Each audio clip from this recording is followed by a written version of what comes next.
Hola, ¿qué tal? Yo soy Benny Ramírez, tu ingeniera de la mierda favorita. Y como pueden observar, me dio varicela. Lo cual me hizo pensar que qué afortunada soy de vivir en esta época, donde tengo acceso a medicinas, vacunas, doctor, etcétera, etcétera. Sin embargo, también me hizo recordar que no todos somos tan afortunados y que mi panorama sería muy diferente si en este momento estuviera en una zona aislada de Oaxaca, sin acceso al doctor, o en un sitio donde actualmente no hay acceso a medicinas, por ejemplo en la Franja de Gaza.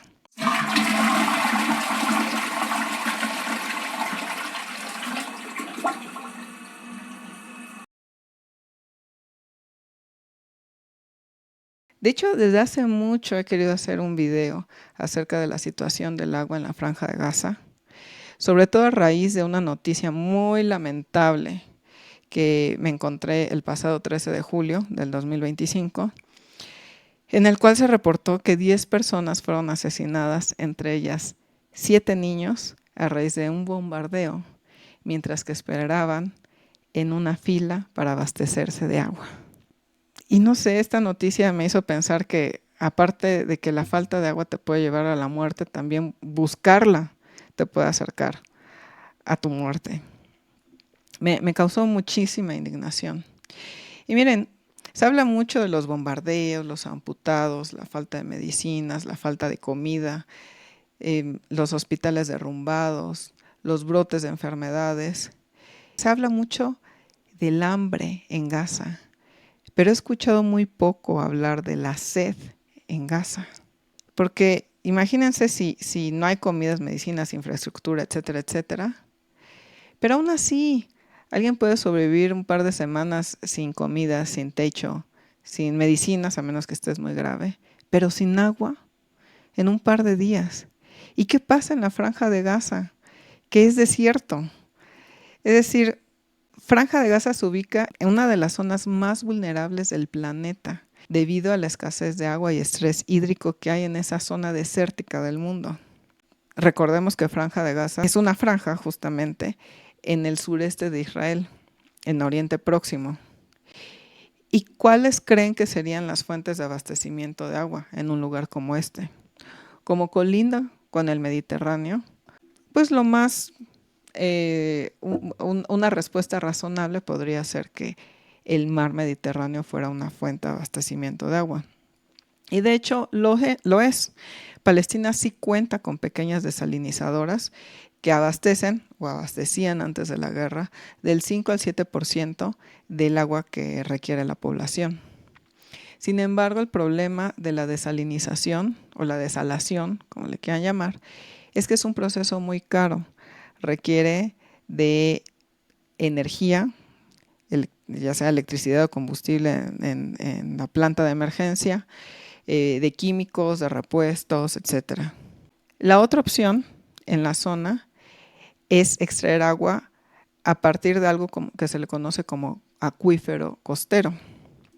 Un acuífero costero que hay en Gaza es un tipo de acuífero subterráneo que se encuentra en las zonas cercanas al mar y que contienen agua dulce. Pero tiene la grandiosa fortuna de que como está muy cerca del mar, también hay agua salada. Pero el agua salada, al ser más densa y por lo tanto más pesada, se queda en la zona de abajo y el agua dulce está en la parte de arriba. Y por lo tanto, un pozo que extraiga agua de ese acuífero costero puede extraer agua dulce a pesar de que se encuentre cerca del mar. Hay varios acuíferos costeros alrededor del mundo, por ejemplo, en la delta del Nilo, en Egipto, en Florida, en Estados Unidos, en la península de Yucatán, en México, en Java, en Indonesia y en Gaza. No todas las costas tienen este tipo de acuíferos. Realmente tiene que existir una mezcla afortunada de factores geológicos, hidrológicos y climáticos para que puedan haber. Y en Gaza hay. Lo malo de los acuíferos salinos es que son muy vulnerables a la intrusión salina. ¿Esto a qué se refiere? Si tienes el acuífero costero, el agua salada está en la parte de abajo, el agua dulce en la parte de arriba, y tú instalas un pozo y extraes agua, si extraes demasiada agua, es decir, si sobreexplotas ese pozo, haces que el nivel freático del agua dulce disminuya y se empiece a mezclar el agua salada con el agua dulce. Y entonces ese pozo tiene contaminación con sales y por lo tanto ya no es potable. Lamentablemente, cuando ocurre esto, cuando ya hay intrusión salina en un acuífero costero, ya es un proceso muy difícil, un problema muy difícil de revertir. Lamentablemente, el 97% de los pozos del acuífero costero en Gaza están contaminados, no solamente por intrusión salina, sino también por infiltración de aguas negras, pesticidas, fertilizantes, entre otros. Es decir, no tienen agua potable. Este problema se le suma a la falta de saneamiento en la región. En Gaza solamente el 25% de las aguas negras son tratadas o eran tratadas antes de la guerra. Pero no hay de otra. Como no hay otra fuente de abastecimiento de agua, ellos usan el agua de los pozos. De hecho, el agua de los pozos del acuífero costero abastecía del 85 al 90% del agua que requiere la población en la franja. Aunque estén contaminados, lo usan. No es de extrañar entonces que haya tanta incidencia en enfermedades del riñón desde hace muchos años en la región. Entonces, el problema de abastecimiento de agua en Gaza no solamente es deficiente en cuanto a la calidad del agua, sino también en cuanto a la cantidad. Imagínense nada más, síganme en esto.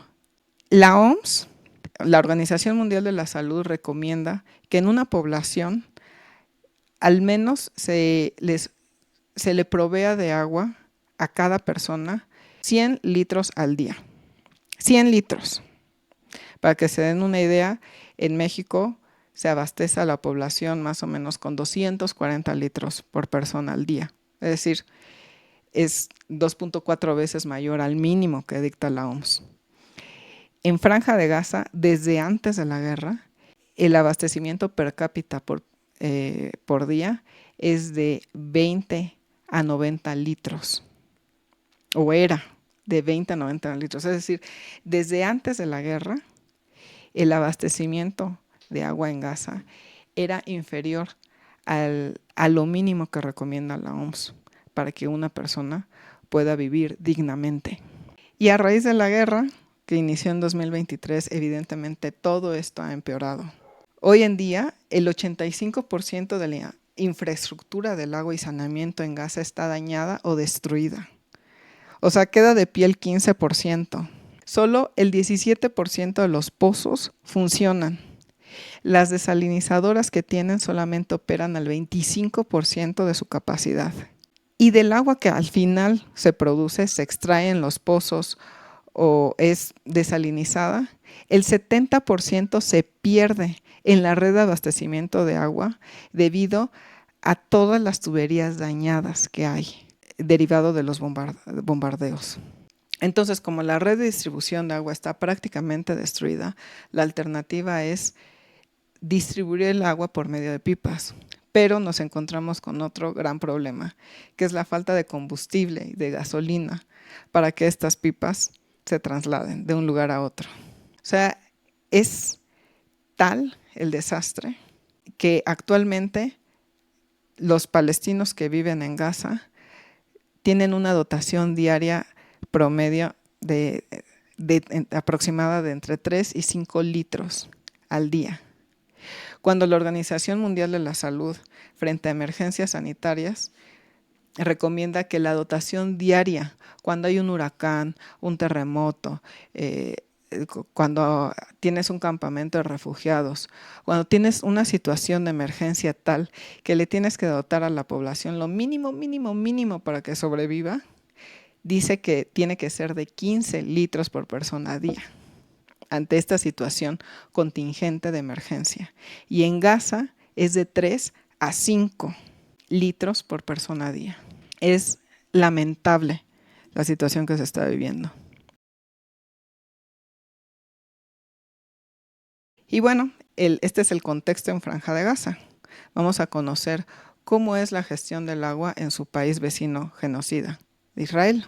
Desde antes de la guerra, Israel tenía un mucho mayor abastecimiento de agua para su población que en Palestina. Cada israelí recibía aproximadamente 3 veces más agua que un palestino. ¿Y cómo lo ha hecho Israel para abastecer a su gente de agua en una zona con tanta escasez? Esto es principalmente gracias a sus desalinizadoras. La gran parte de las desalinizadoras emplean la tecnología de ósmosis inversa. La ósmosis inversa es una tecnología de purificación de agua en la cual se utiliza una membrana semipermeable de unos poros súper chiquititos, del orden de nanómetros. O sea, chiquitos son chiquitos. Un nanómetro, para que se den cuenta, es la millonésima parte de un milímetro. O sea, es nada.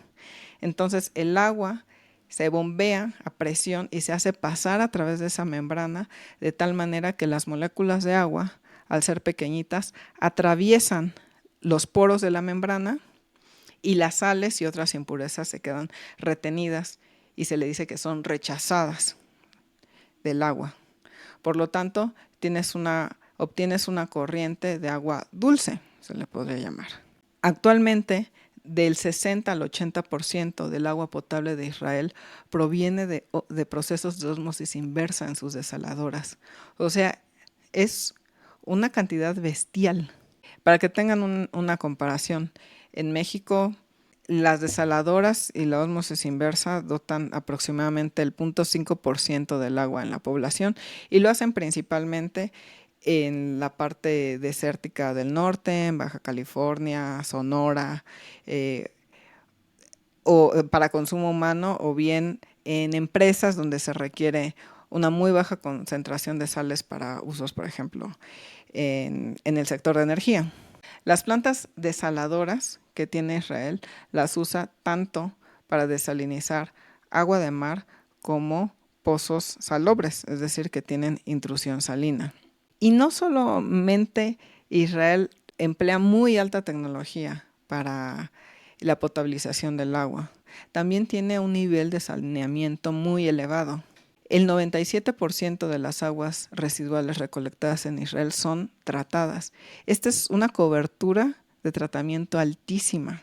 Para que tengan una referencia, en México aproximadamente el 60% de las aguas residuales son tratadas y si contamos o si consideramos la efectividad del tratamiento, realmente este porcentaje puede disminuir hasta menos del 30%.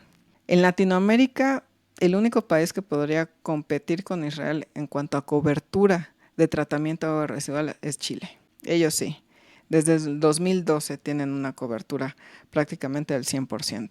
Además de esta cobertura en cuanto al tratamiento de agua, lo impactante es que en Israel el 87% del agua residual que es tratada se reusa, principalmente en la agricultura. Israel es el número 1 en cuanto a porcentaje de agua residual que se reusa. En serio que yo moriría feliz si en México llegáramos a esos niveles de reuso. Es impactante la gestión y la tecnología que Israel tiene en cuanto al tratamiento del agua. Y pues hay que mencionar que quien ha desde hace muchas décadas gestionado no solamente estas plantas desalinizadoras, sino el tratamiento y el reuso de agua residual en Israel, es la empresa estatal que se llama Mekorot, que es un ejemplo a seguir a nivel técnico. Sin embargo, aquí viene una parte muy oscura y tenebrosa, que la escasez de agua ha sido un arma de guerra de Israel contra Palestina desde hace muchos años. Israel y Palestina comparten acuíferos, pero Israel es quien las sobreexplota y controla.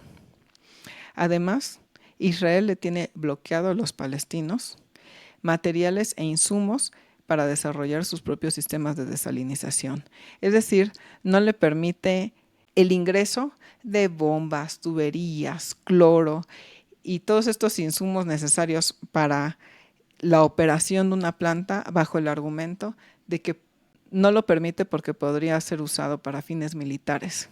Además, Israel le prohíbe a los palestinos que viven en Cisjordania, que es la otra zona donde están asignados los palestinos, no les permite acercarse y usar agua del río Jordán, que sería de manera natural la principal fuente de abastecimiento de agua. Cisjordania no está en la franja costera como Gaza, está un poco más tierra adentro. Y esto se debe a que Israel considera la zona del río Jordán como un área militar cerrada. Es decir, que los palestinos no pueden construir represas, pozos ni sistemas de bombeo que aprovechen agua del río Jordán sin autorización de Israel. Pero obviamente cuando le pide autorización a Israel, rara vez se le otorga. Por lo tanto, Israel es quien, a través de Mekorot, extrae una parte desproporcionada de agua del río Jordán y de los pozos que comparte con los palestinos, y esa agua la trata y se la vende a los palestinos, quien no tiene otra alternativa y más fuentes de abastecimiento de agua. De hecho, por todo lo anterior, en 2016, Mekorot fue denunciada ante la ONU por violar el derecho al agua de los palestinos y por ser uno de los principales promotores de lo que se llama el apartheid del agua. Y bueno, para los que hayan llegado a este punto del video, podrían pensar pues que todos estos problemas son lejanos, típicos de estos países en guerra que no se reconcilian desde hace cientos de años. Pero hay que tener mucho cuidado con estos pensamientos, porque en el planeta hay cada vez más escasez de agua y cada vez más el agua va a ser usada como un arma de control y de guerra. Díganme ustedes, por ejemplo, qué tan conveniente es la siguiente situación. En Argentina, hoy en día, hay 7 provincias que han firmado acuerdos con Mekorot, que es esta empresa estatal israelí, para mejorar la gestión hídrica. De hecho, el propio presidente Javier Milei está impulsando un convenio con Mekorot para elaborar planes maestros para la gestión del agua. ¿Y qué significa esto?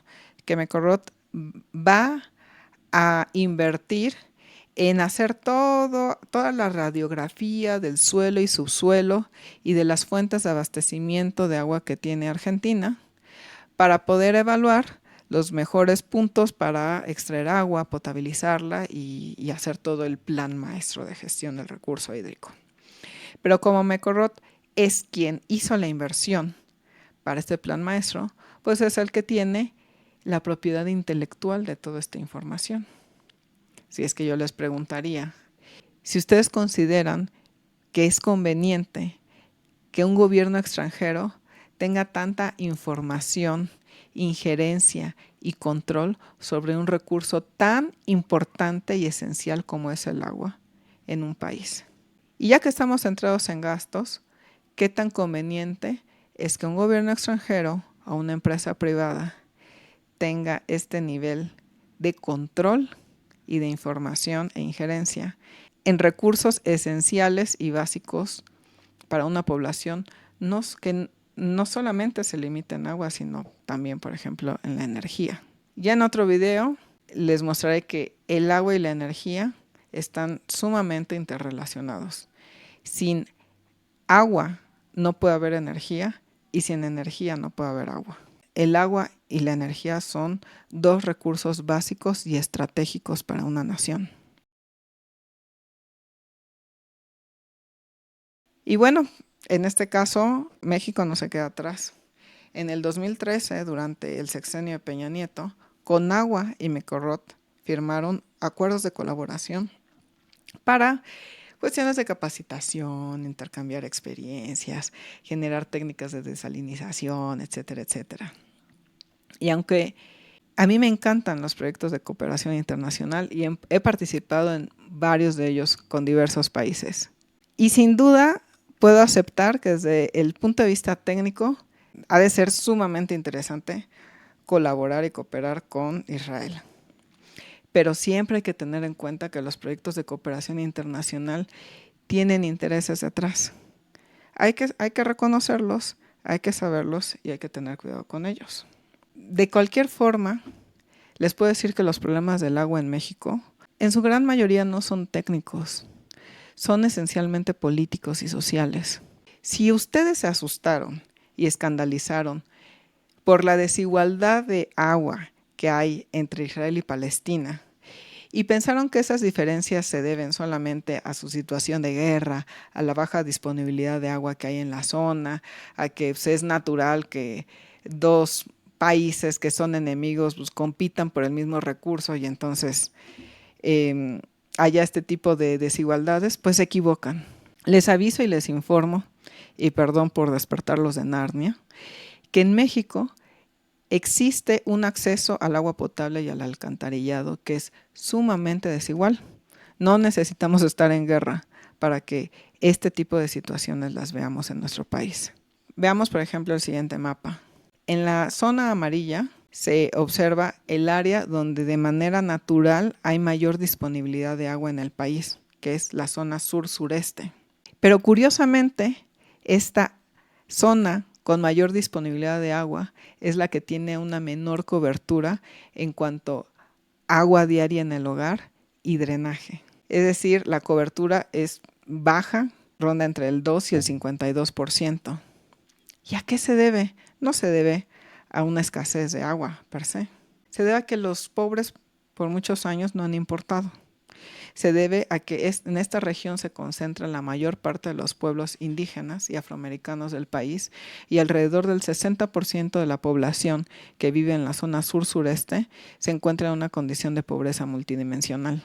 En contraste, si nos vamos a la zona norte del país, donde hay naturalmente mayor escasez de agua por ser desierto, en esos estados que colindan con la frontera con Estados Unidos, ahí donde hay mayor manufactura del país, se concentra la mayor parte de la manufactura del país, es donde el mayor porcentaje de viviendas tienen la infraestructura de agua potable y de alcantarillado.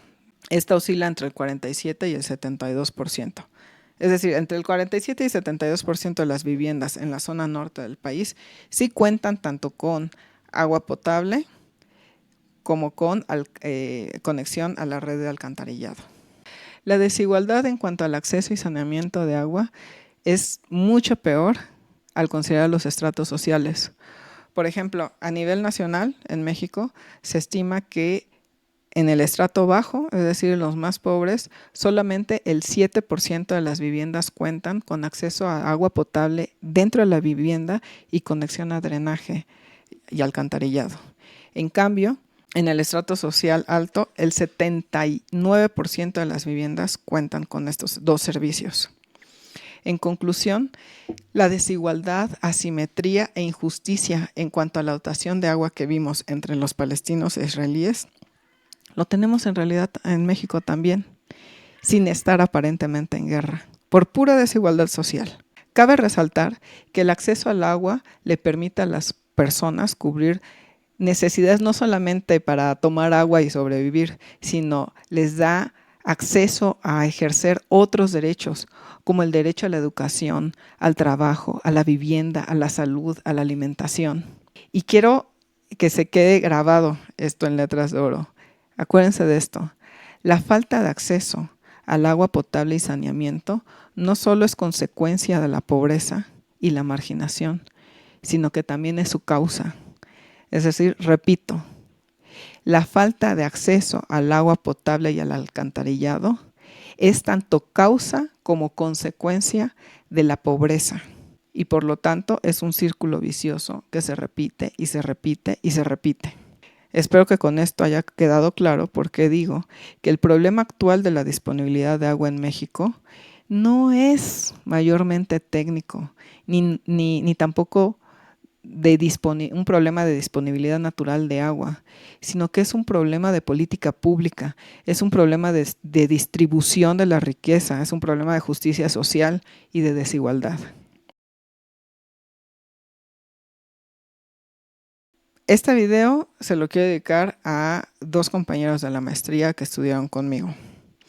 El primero fue Mohamed, un compañero de Palestina, en la Franja de Gaza, del cual actualmente no tengo noticias. Me he tratado de contactar con él y no sé dónde está, cómo está su familia, si está vivo, si está muerto, y espero que esté bien. Y lamento mucho la situación por la que está pasando la Franja de Gaza. Mi segunda dedicatoria es para mi queridísima amiga Angélica Rada, quien está en estos momentos, sigue por allá, colaborando con la Agencia de Naciones Unidas para Refugiados en Palestina y Oriente Próximo, apoyando en lo que se puede en esta zona de guerra. Espero que este video los haya hecho reflexionar un poco más acerca de cómo situaciones que vemos aparentemente lejanas en realidad también nos tocan y de las cuales podemos aprender. Y quiero que dimensionen la importancia que tiene la política pública en el sector del agua y saneamiento. Si ustedes pensaban que este video y este canal se iba a tratar acerca de hacks de cómo ahorrar agua, de que báñate en 5 minutos, ponle una cubeta a la regadera mientras que sale el agua caliente, ciérrala la llave, etcétera. No, realmente los problemas del agua son mucho más profundos y estructurales y complicados. Si les pareció valiosa la información que transmitimos en este video, nos apoyarían mucho compartiéndolo, suscribiéndose, comentando, darle like y todas estas cosas que el algoritmo le importa y a nosotros nos ayuda. Muchas gracias y que tengan bonita semana. Hasta la próxima.